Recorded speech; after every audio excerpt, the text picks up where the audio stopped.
ঠিক আছে, এটা আলাদা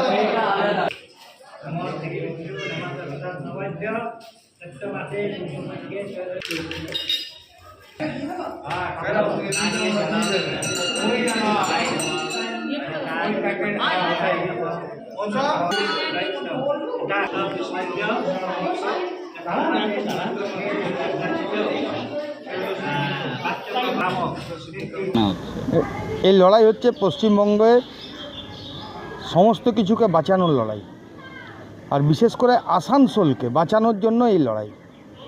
কারণ আসানসোলের জন্য প্রতিদিন লড়াই, যে কোনো রাস্তা থেকে শুরু করে যে কোনো দপ্তর যদি থাকে, সেটা কংগ্রেস দল থাকে মানুষের দাবি নিয়ে, মানুষের সমস্যা নিয়ে।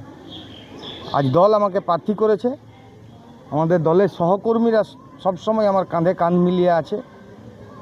আমরা আসানসোলের যে ঐতিহ্য, সিটি অফ ব্রাদারহুড, এই আসানসোলের ঐতিহ্যকে, আমাদের যে ভ্রাতৃত্ববোধ, সেটা ফিরিয়ে আনার লড়াই, যেটাকে গত 15 বছরে নষ্ট করে দেওয়া হয়েছে।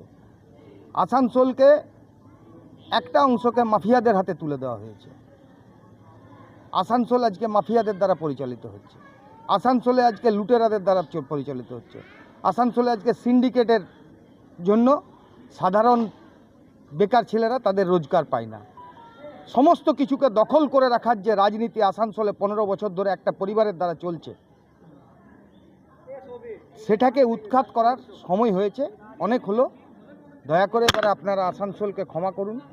আসানসোলের মানুষের কাছে আবেদন করব যে আপনারা আপনাদের বিবেককে জাগ্রত করে আসানসোলের যে পুরনো ঐতিহ্য,